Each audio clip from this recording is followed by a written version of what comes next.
Hi hello welcome to Xylem SSC RRB. General സയൻസിലെ പുതിയൊരു സെഷനിലേക്ക് സ്വാഗതം. നമ്മൾ ഇന്ന് പഠിക്കാൻ പോകുന്നത് ഏറ്റവും കൂടുതൽ കോമ്പറ്റേറ്റീവ് എക്സാമിന് ചോദിക്കുന്ന ഒരു ഏരിയ ആണ് ഡിസീസുകൾ എന്ന് പറയുന്നത്, രോഗങ്ങൾ എന്ന് പറയുന്നത്.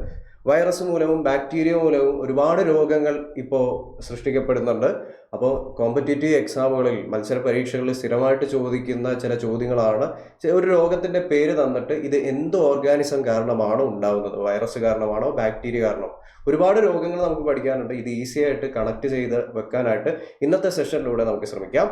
ആദ്യമായിട്ട് നമ്മൾ പഠിക്കാൻ പോകുന്നത് വൈറസ് കൊണ്ട് ഉണ്ടാവുന്ന ചില രോഗങ്ങളെ പറ്റിയാണ്. വൈറസ് കൊണ്ട് ഉണ്ടാവുന്ന ചില രോഗങ്ങൾ നമുക്ക് പഠിക്കാം. നിങ്ങൾക്ക് ഈ ചിത്രം കാണാനായിട്ട് സാധിക്കും അല്ലെ? ചിത്രത്തിലേക്ക് നോക്കിക്കേ, ഒരു ഗുഹ കാണാം അല്ലെ? ഗുഹ പോലെയുള്ള ഒരു സ്ട്രക്ചർ കാണാം. ആ ഗുഹയെ നമ്മൾ ഇംഗ്ലീഷിൽ പറയുന്നത് ഡെൻ എന്നാണ് അല്ലെ?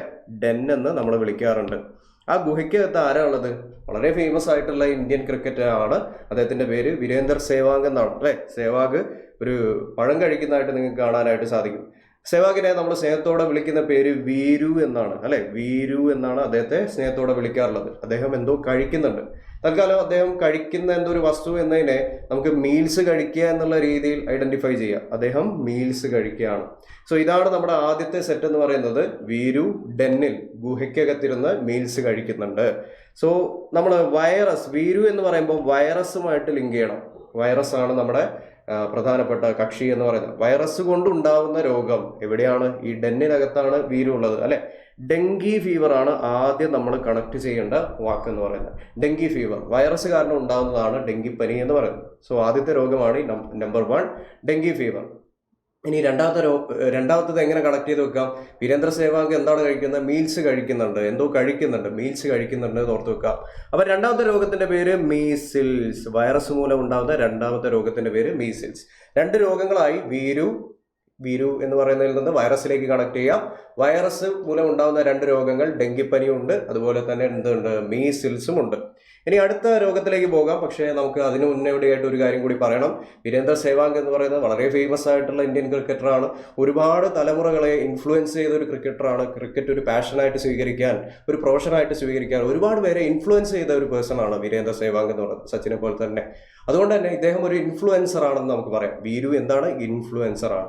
അപ്പോൾ വൈറസ് കൊണ്ടുണ്ടാവുന്ന അടുത്ത സെറ്റ് ഓഫ് രോഗങ്ങളെയാണ് നമ്മൾ ഇൻഫ്ലുവൻസ എന്ന് വിളിക്കുന്നത്. ഇൻഫ്ലുവൻസ എന്ന് വിളിക്കും. ഇൻഫ്ലുവൻസ എന്നുള്ള പേരിൽ ഒരുപാട് രോഗങ്ങൾ നമ്മൾ ഐഡന്റിഫൈ ചെയ്യുന്നുണ്ട്. Influenza A, influenza B, influenza C, influenza D. ഇതൊക്കെ എന്താണ്? വൈറസ് മൂലം ഉണ്ടാകുന്ന രോഗങ്ങളാണ്. അതുപോലെ തന്നെ നിങ്ങൾ ഓർത്തിരിക്കേണ്ട കാര്യമാണ്, രോഗത്തിന്റെ കൂടെ ഫ്ലൂ എന്ന് പറയുന്ന രീതിയിൽ നമ്മൾ വാക്ക് ചേർത്തിട്ടുണ്ടെങ്കിൽ, ഫ്ലൂ എന്ന് പറയുന്ന വാക്ക് ചേർത്തിട്ടുണ്ടെങ്കിൽ അത് വൈറസ് മൂലം ഉണ്ടാകുന്ന രോഗമായിരിക്കും. For example H1N1 swine flu, പന്നിപ്പനി എന്നറിയപ്പെടുന്ന രോഗം, സ്വൈൻ ഫ്ലൂ, അത് വൈറസ് മൂലം ഉണ്ടാകുന്നതാണ്. അതുപോലെ തന്നെ seasonal flu, H5N1 bird flu, പക്ഷിപ്പനി എന്ന് പറയുന്നത്, ഫ്ലൂ പാൻഡമിക്. ഈ ഫ്ലൂ എന്ന് പറയുന്ന വേർഡ് ഉണ്ടെങ്കിൽ അതും വൈറസിനാൽ ഉണ്ടാകുന്ന രോഗമാണ്. അപ്പം നമ്മൾ കുറച്ച് രോഗങ്ങളെ ഐഡന്റിഫൈ ചെയ്തു. വൈറസ് മൂലം ഉണ്ടാകുന്ന കുറച്ച് രോഗങ്ങളാണ് നമ്മൾ പഠിച്ചത്. ഇനി ഏറ്റവും അവസാനമായിട്ട് നമ്മൾ സ്മോൾ പോക്സും ചിക്കൻ പോക്സുമാണുള്ളത്.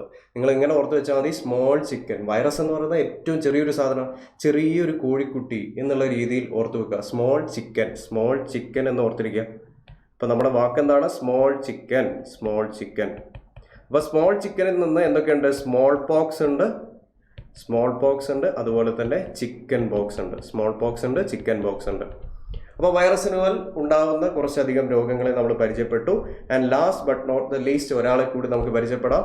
വൈറസ് എന്ന് പറയുന്ന ഒരു സിനിമ നിങ്ങൾ കണ്ടിട്ടുണ്ടാവും. മലയാള സിനിമയിൽ റിലീസ് ചെയ്ത ഒരു ഫേമസ് ആയിട്ടുള്ള ചിത്രമായിരുന്നു വൈറസ് എന്ന് പറയുന്നത്. ചിത്രത്തിൻ്റെ പേര് തന്നെ വൈറസാണ്. നിപ്പ വൈറസിന്റെ ആ ഒരു സ്പ്രെഡുമായിട്ട് ബന്ധപ്പെട്ട് കാര്യങ്ങൾ കാണിച്ചു തന്നൊരു സിനിമയാണ് വൈറസ് എന്ന് പറയുന്നത്. വൈറസ് എന്ന് പറയുന്നത് നല്ലൊരു മൂവിയാണ് അല്ലെ? തൽക്കാലം നമുക്ക് വൈറസ് എന്ന് പറയുന്ന ഒരു പൊളി മൂവിയാണെന്ന് പറയാം. പൊളി മൂവിയാണ് വൈറസ്. അപ്പോൾ പൊളി എന്ന് പറയുന്നത് പോളിയോയിലേക്ക് കണക്ട് ചെയ്യണം. പോളിയോയും വൈറസിനാൽ ഉണ്ടാകുന്ന രോഗമാണ്. വൈറസിനാൽ സൃഷ്ടിക്കപ്പെടുന്ന രോഗമാണ്. ഇനി നമ്മൾ പഠിച്ച എല്ലാ വൈറസ് കൊണ്ട് ഉണ്ടാകുന്ന രോഗങ്ങളെ ഒന്ന് ലിസ്റ്റ് ചെയ്യാം. വൈറസ് കൊണ്ടുണ്ടാകുന്ന എല്ലാ രോഗങ്ങളും. നമ്പർ 1, നമ്മുടെ ആ ചിത്രം ഓർമ്മ വരട്ടെ. ഡെന്നിലിരുന്ന് വീരേന്ദർ സേവാഗ് എന്ത് കഴിക്കുന്നു? മീൽസ് കഴിക്കുന്നു. അപ്പോൾ വീരേന്ദർ സേവാഗ് എന്ന് പറയുമ്പോൾ വൈറസ് ആണ്. രണ്ടാമത്തത് നമ്മൾ രോഗങ്ങളുടെ ലിസ്റ്റിലേക്ക് കടക്കാം. ഡെങ്കി ഫീവർ, വൈറസ് കൊണ്ടുണ്ടാകുന്ന ഡെങ്കി ഫീവർ. ഡെൻ, ഗുഹ, ഡെങ്കി ഫീവർ. രണ്ടാമത്തെ എന്താണ്? മീസിൽസ് ആണ്. മീസിൽസ് ആണ്. ഇനി നമ്മൾ പറഞ്ഞു വീരേന്ദ്ര സേവാഗ് എന്ന് പറയുന്നത് ഒരു ഇൻഫ്ലുവൻസറാണ്. അപ്പോൾ ഇൻഫ്ലുവൻസ രോഗങ്ങൾ, ഇൻഫ്ലുവൻസയും വൈറസിനാൽ സൃഷ്ടിക്കപ്പെടുന്നതാണ് ഇൻഫ്ലുവൻസ രോഗങ്ങൾ. നാലാമതായിട്ട് നമ്മൾ എന്താ പറയുന്നത്, ഫ്ലൂ എന്ന പേരിൽ ഐഡന്റിഫൈ ചെയ്യപ്പെട്ട രോഗങ്ങൾ. ഫ്ലൂ എന്ന് പറയുന്നതും ഇതുപോലെ തന്നെ വൈറസിനാൽ സൃഷ്ടിക്കപ്പെട്ട രോഗങ്ങളാണ്. ദെൻ നമ്മൾ അടുത്ത പറഞ്ഞു സ്മോൾ ചിക്കൻ എന്നുള്ള രീതിയിൽ പറഞ്ഞു. സ്മോൾ ചിക്കൻ എന്ന് പറയുമ്പോൾ സ്മോൾ പോക്സും ഉണ്ട്, അതുപോലെ തന്നെ ചിക്കൻ പോക്സും ഉണ്ട് അല്ലെ. സ്മോൾ പോക്സും ഉണ്ട്, ചിക്കൻ പോക്സും ഉണ്ട്. 6 രോഗങ്ങളായി. ഇനി ഏറ്റവും അവസാനം വൈറസ് എന്ന് പറയുന്ന മൂവി നല്ല പൊളി മൂവിയാണെന്ന് പറഞ്ഞിരുന്നു. അപ്പോൾ 7ാമത്തത് പോളിയോ. ഓക്കെ, ആൻഡ് നമുക്ക് ഒരു സെറ്റ് ഓഫ് രോഗങ്ങളെ കൂടി ഐഡന്റിഫൈ ചെയ്യാം. ഏതൊക്കെയാണ്? റാബീസ്, എയ്ഡ്സ്, മംസ്, പേവിഷബാധ, എയ്ഡ്സ്, അതുപോലെ തന്നെ മുണ്ടിനീര് എന്നറിയപ്പെടുന്ന മംസ് എന്ന് പറയുന്ന രോഗം. എല്ലാം വൈറസിനാൽ സൃഷ്ടിക്കപ്പെടുന്ന രോഗമാണ്.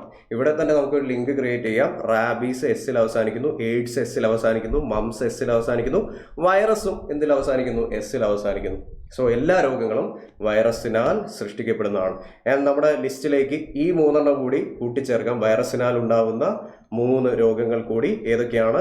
എയ്ഡ്സ് വരുന്നുണ്ട്, അതുപോലെ തന്നെ മംസ് വരുന്നുണ്ട്, ആൻഡ് ഫൈനലി ഏതും വരുന്നുണ്ട്? എസ് കൊണ്ട് അവസാനിക്കുന്ന അടുത്ത രോഗം കൂടി വരുന്നുണ്ട്. എയ്ഡ്സ്, മംസ്, റാബീസ് അല്ലെ, പേവിഷബാധ, റാബീസ്. ഇതൊക്കെ വൈറസ് കൊണ്ട് സൃഷ്ടിക്കപ്പെടുന്ന രോഗങ്ങളാണ്. ഇനി നമുക്ക് ചോദ്യങ്ങളിലേക്ക് ഇത് കണക്ട് ചെയ്യാൻ പറ്റുന്നുണ്ടോ എന്ന് ശ്രമിച്ചു നോക്കാം. ആദ്യത്തെ ചോദ്യം നമുക്ക് നോക്കാം. Which among the following is not a bacterial disease? Bacteria കൊണ്ട് ഉണ്ടാവുന്ന ഡിസീസ് അല്ലാത്തത് ഏതാണ് എന്നാണ് ചോദിച്ചിരിക്കുന്നത്. കോളറ ഉണ്ട്, ടൈഫോയിഡ് ഉണ്ട്, റാബീസ് ഉണ്ട്, പ്ലേഗ് ഉണ്ട്. അപ്പോൾ ഈ ചോദ്യത്തിൽ നമുക്ക് വൈറസ് കൊണ്ടുള്ള രോഗങ്ങളെ മാത്രം അറിയാമെങ്കിൽ പോലും ബാക്കിയുള്ള ഓപ്ഷൻസിനെ എലിമിനേറ്റ് ചെയ്യാം.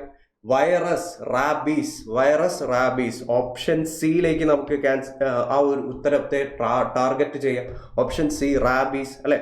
ഓപ്ഷൻ സി, റാബീസ് ആണ് കറക്റ്റ് ആയിട്ടുള്ള ആൻസർ. Option C, rabies.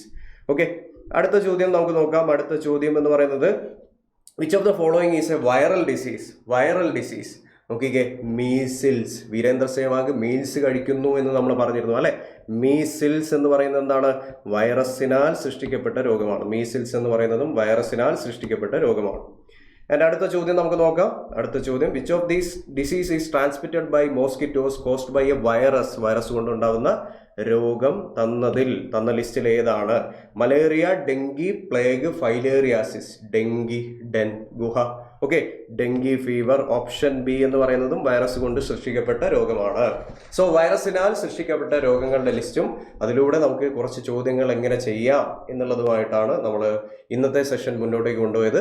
ഇതുപോലുള്ള നല്ല ട്രിക്സുമായിട്ട് അതുപോലെ തന്നെ എങ്ങനെയൊക്കെ കാര്യങ്ങൾ നമുക്ക് ഓർമ്മിച്ച് വെക്കാം, മത്സര പരീക്ഷകൾക്ക് വേണ്ടി കാര്യങ്ങൾ ചെയ്തു വെക്കാം എന്നുള്ള അടുത്ത സെഷനുമായിട്ട് നമുക്ക് വീണ്ടും കണ്ടുമുട്ടാം.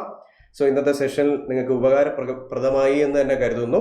സോ ഒരു കാര്യം കൂടി പറഞ്ഞോട്ടെ, NTPC എക്സാം Tier 1 എക്സാം ഒക്കെ കഴിഞ്ഞിരിക്കുകയാണ്. നമ്മുടെ ആൻസർ കീ ഒക്കെ റിലീസ് ചെയ്തിരിക്കുകയാണ്.